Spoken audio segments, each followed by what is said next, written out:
की बड़ी खबर धनबाद से, जहां धनबाद पुलिस ने कुख्यात गैंगस्टर प्रिंस खान के नेटवर्क पर बड़ी कार्रवाई की है। पुलिस ने गैंग के 4 स्लीपर सेल सदस्यों परवेज खान, सैफ आलम, तौसीफ आलम और इम्तियाज को किया गिरफ्तार। इनके घर से 17,34,000 नगद, एक पिस्तौल, 47 जिंदा कारतूस और जमीन से जुड़े 17 दस्तावेज बरामद हुए हैं। गैंग हवाला और क्रिप्टो करेंसी के जरिए वसूली की रकम प्रिंस खान तक पहुंचाता था, फिर उसे जमीन कारोबार में लगाकर वैध दिखाया जाता था। धनबाद पुलिस ने मामला दर्ज कर जांच शुरू कर दी है। धनबाद पुलिस की सटीक कार्रवाई, गैंगस्टर नेटवर्क पर लगा बड़ा ब्रेक।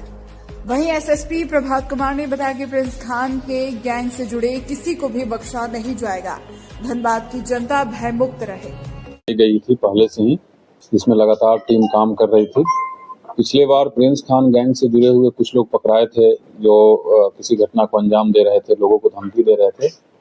उन लोगों के पूछताछ के आधार पे, उन लोगों का जो कन्फेशनल स्टेटमेंट है उसके आधार पे, उन लोगों के द्वारा जो कुछ बातें बताई गई थी उसके आधार पे हमारी जो स्पेशल टीम है ऑर्गेनाइज्ड क्राइम के विरुद्ध, वो लगातार उस पर टेक्निकल इनपुट और मैनुअल इनपुट इकट्ठा कर रही थी। और उसके आधार पे कल लगभग 12 लोकेशन पे कल सुबह में रेड किया गया था। उसमें से 11 लोगों को पकड़ा गया था। बहुत सारे दस्तावेज कुछ जब्त किए गए थे। और जब स्पेशल टीम के द्वारा जो पुलिस अधीक्षक ग्रामीण और पुलिस अधीक्षक नगर के नेतृत्व में बनाई गई थी, इसमें बहुत सारे डीएसपी साहब लोग, इंस्पेक्टर साहब लोग, थाना प्रभारी लोग इन्वॉल्व थे।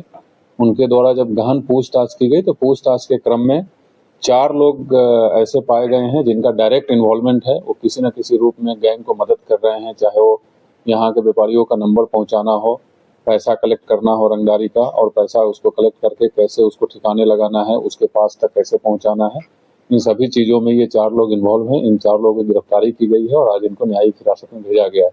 इस पूरे प्रकरण के दौरान लगभग 17 लाख से अधिक कैश की बरामदगी की गई है। एक रिवॉल्वर मिला है जिसका लाइसेंस दिखाया गया है बट वो फेल पाया गया। 47 राउंड्स ऑफ कैट्रिज मिला है। इसके अलावा बहुत सारे मोबाइल्स हैं। 70 से अधिक जमीन का डीड है जो अलग अलग नाम से है, कहीं पावर ऑफ अटॉर्नी है, कहीं डीड है। 1 दर्जन से अधिक एटीएम कार्ड्स है, अलग अलग नाम से बहुत सारे पासबुक्स हैं। इसका फर्दर हम लोग डिटेल निकालेंगे। इसमें तकनीकी अनुसंधान करने की भी आवश्यकता है जो स्पेशल टीम इसके बाद करेगी। और इन सब से अभी प्राइमरी लेवल पे ये पता चला है कि इनका डायरेक्ट रूप से यहाँ के व्यापारियों से रंगदारी स्वरूप रुपया इकट्ठा करना, उसको यूएसडीटी के माध्यम से या फिर फॉरेक्स के माध्यम से या किसी फिर अन्य हवाला नेटवर्क के माध्यम से, ये जहाँ जहाँ इनको इकट्ठा करके ठिकाना लगाना होता है वो लोग लगाते हैं। इस पूरे प्रकरण में जो जब्ती हुई है वो मैंने आपको बताया है। इसके अलावा और कुछ ऐसी और बातें पता चली है जिसमें और अनुसंधान करने की आवश्यकता है। कुछ दिन पहले जो रांची में फायरिंग की घटना के बाद गिरोह के कुछ लोग पकड़ाए थे, जमशेदपुर में पकड़ाए थे, वहाँ जो बात उठ के आई थी कि हथियार का सप्लाई पाकिस्तान से होता है और इसमें जो नेटवर्क काम कर रहा है वो एंटी टेररिस्ट जो आतंक का फंड करते हैं लोग, उसमें भी कुछ पैसा लग रहा है। तो इस बिंदु का भी कुछ चीज़ इसमें समझ में आया है और हम लोग उस पर भी अनुसंधान कर रहे हैं कि कहीं ऐसा तो नहीं है मामला कि ये पैसा भी कहीं ना कहीं किसी न किसी आतंकी संगठन से जुड़ा हुआ है और टेरर फंडिंग किया जा रहा है। अगर ऐसी कोई बात होती है तो ये कंप्लीट देशद्रोह का मामला बनेगा। इस पे भी इस टीम को निर्देश दिया गया है कि इसका पूरा अच्छे तरीके से तहकीकात करें। इन लोगों के द्वारा कुछ और लोगों का नाम बताया गया है जो धनबाद के भी हैं, धनबाद के बाहर के भी हैं। कुछ व्यवसायियों का नाम बताया गया है जो डर के पैसा भी पहुंचाते हैं। हमारे पास बहुत सारी जानकारियां इकट्ठा हुई है, लगभग 100 से अधिक लोगों का नाम आया है। फर्दर उस पर टीम और आगे काम करेगी और जब आगे काम करेगी फिर से जो रिजल्ट आएगा वो आपके सामने बताएंगे। फिलहाल जो कल का रेड हुआ है उसमें इतना है। Thank you. नागालैंड का मामला है कि चक्रीय पिस्तौल बरामद हुआ, नागालैंड का क्या कनेक्शन है? जैसे मैंने वही आपको बताया कि वो जब जब्त हुआ तो लाइसेंस दिखाया गया है, वो लाइसेंस फेल है। उसकी जो प्रक्रिया होनी चाहिए स्टेट से बाहर, क्योंकि झारखंड में वो पाया गया है, वो प्रक्रिया पूर्ण नहीं की गई है और इसलिए वो अवैध घोषित किया गया। एक एक करके पकड़ाया था, पैसा डालते थे या पैसा वसूलते थे या धमकी देते थे, क्या रूल था? सब इसमें अलग अलग लोगों का अलग अलग रोल है और कोई स्पेसिफिक ऐसा नहीं कि एक आदमी एक ही काम करता है। इनका नंबर मुहैया कराने से लेकर के, पैसा उठाने से लेकर के, पैसा ठिकाना लगाना और अलग अलग माध्यम से जो गिरोह के मेंबर हैं, सदस्य हैं या जो गिरोह का सरगना है, जो भगोड़ा है अभी, उसके कहे अनुसार जहाँ भी बोला जाता था वहाँ लोग पैसा का ठिकाना लगाते हैं। इसका कुछ इन्वेस्टमेंट का भी पता चला है, बहुत सारे जमीन है जिसमें इन्वेस्टमेंट का पता चला है। एक रेस्टोरेंट भी चल रहा है झारखंड से बाहर, उसका भी हम लोगों को पता चला है। तो बहुत सारी ऐसी जानकारी मिली है जिस पे और अनुसंधान और इंक्वायरी करने की आवश्यकता है। बट एक बहुत ही बड़ी सफलता है इस गिरोह के विरुद्ध जो हम लोगों को हाथ लगी है। और इस रेड में जो अगेन मैं जो बता रहा हूँ कि जो जब्ती हुई है, जो गिरफ्तारी हुई है, इसके अलावा बहुत सारी ऐसी जानकारी मिली है जिस पे और अधिक काम करने की आवश्यकता है। उसमें से एक मैंने जो बताया कि हम लोगों को टेरर फंडिंग के दिशा में भी थोड़ा और अनुसंधान करना है कि कहीं ऐसा तो नहीं कि ये सब पैसे का देश के विरुद्ध में इस्तेमाल हो रहा है। तो तमाम चीज़ें अभी टीम को और काम करनी है। और कुछ व्यापारियों का भी नाम आया है जो पैसा दे रहे हैं, हम लोग उनसे भी संपर्क करेंगे किस परिस्थिति में दे रहे हैं। अगर धमकी आ रही है तो केस करना चाहिए। जैसा मैंने बताया कि लगभग 100 से अधिक लोगों का नाम आया है जो किसी न किसी रूप में जुड़े हुए हैं। हमारी जो स्पेशल टीम बनी है ये लगातार काम कर रही है और काम करती रहेगी जब तक इस पूरे नेटवर्क को, फाइनेंशियल नेटवर्क हो, टेरर फंडिंग हो, हवाला का ट्रांजैक्शन हो, जब तक पूरी तरीके से ध्वस्त नहीं हो जाती है तब तक जो स्पेशल टीम बनाई गई हो काम करती रहेगी।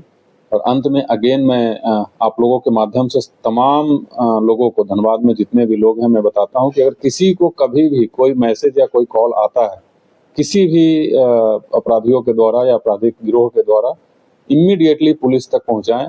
पुलिस 24 घंटे आपके साथ है और मेरी जो टीम है वो किसी भी हद तक जाकर के सुरक्षा प्रदान करना, सुरक्षा इंश्योर करना और आपकी मदद करने के लिए हम लोग तैयार हैं। जो रंगदारी वसूलने का प्रयास कर रहे हैं उनको एक चौनी भी नहीं दे किसी कीमत में। आप अपनी गाढ़ी कमाई से फोकट में उनको पैसा देते हैं जिससे उनका मन बढ़ जाता है।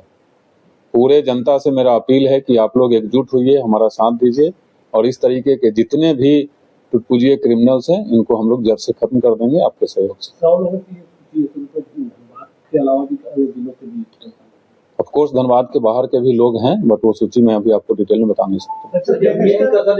गैंग सर धीरे धीरे बढ़ रहा है सर, रांची जमशेदपुर में विस्तार हो रहा है झारखंड में, तो सर उस तक पहुंचने के लिए सर झारखंड पुलिस नहीं ऐसा नहीं है। इसमें मैं एक चीज और आप लोगों को बताना चाह रहा हूँ कि आप लोगों से मेरा अनुरोध है कि इसको बहुत आप लोग ग्लोरीफाई मत कीजिए। ये सब बिल्कुल ही, मैं ऑन रिकॉर्ड कई बार बोला हूँ कि ये सब एकदम तुच्छे लुच्चे किस्म के लड़के लोग हैं।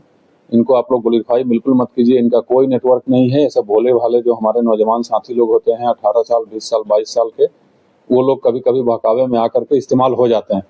वैसे लोगों को भी मैं अपील करता हूं, मैं लोगों के बीच जाकर के बात रखूंगा कि आप एकदम इस लुभावने ऑफर में मत आइए। तो वैसे लोग भटक रहे हैं। जहां रांची और जमशेदपुर की बात है या धनबाद के बाहर की बात है, तो कुछ ऐसे लोग हैं जो साथ में मिल करके वहां भी कुछ लोगों को धमकी दिए हैं। इसमें कोई ये सच्चाई है। बट ऐसा नहीं है कि नेटवर्क फैल रहा है। इनफैक्ट नेटवर्क काफी सिकुड़ रहा है। और जो भी कहीं भी, आप रांची का देख लीजिए, जमशेदपुर का देख लीजिए, धनबाद का देख लीजिए, जो कोशिश किए हैं अपराध करने का उनको सजा मिली है। और मैं अगेन ऑन रिकॉर्ड बोल रहा हूँ, कोई भी अगर गैर कानूनी काम करेगा तो जिस तरीके से वो करते हैं उसी तरीके से उनको जवाब भी मिलेगा। सर जो जमीन वो क्या रंगदारी के पैसे से खरीदे गए ऐसा कुछ? अभी तक जो मिला है, एक आदमी के घर में अगर 70 डीड मिलता है, डेफिनेटली उसकी जांच होगी। तो जांच होने के बाद आपको बताएंगे। इंडियन करेंसी की जगह सर दूसरा करेंसी का यूज किया जा रहा है। बिल्कुल। करेंसी और क्या माध्यम से? अलग अलग तरीका होता है। वो फॉरेक्स ट्रांजैक्शन है कि जो रंगदारी स्वरूप पैसा जो वसूला जा रहा है वो इंडियन करेंसी में है और उसको जो ठिकाने लगाना है वो अलग अलग तरीके से लगाना है। तो उसकी एक अलग चैनल है। उस चैनल से जो पैसा गया है उसका सबूत हम लोगों को मिला है। उसमें और फर्दर हम लोग जांच करके उसको भी हम लोग ध्वस्त करेंगे। यस सर, जमीन का जो खरीदी है उसमें क्या और भी लोग शामिल हो सकते हैं इस तरह के पैसे को खपाने के लिए? अभी जो मेरे पास जो कल के रेड के बाद जो इन्फॉर्मेशन आई है वो मैंने आप लोगों को बताया है। इस पे जैसा मैं बार बार बोल रहा हूँ कि इतनी और अधिक सूचना मिली है, जो सबूत मिले हैं उस पर और अधिक काम करने की आवश्यकता है। और फिर जैसे भी जो भी सफलता मिलेगी मैं आप लोगों को बताऊंगा। कुछ डिटेल्स है जो अभी बताना ठीक नहीं है हम लोगों के। मैं फिर से बता रहा हूँ, जो SIT है वो 24/7 संगठित अपराध के विरुद्ध काम कर रही है। बहुत सारी चीजें इकट्ठा हुई है जिसका तहकीकात करना आवश्यक है। जैसे ही तहकीकात करके हम लोगों को पूरी पुष्टि हो जाएगी कौन है, कहाँ है, किसके नाम से है, उसके बाद डेफिनेटली आप लोग को बताएंगे।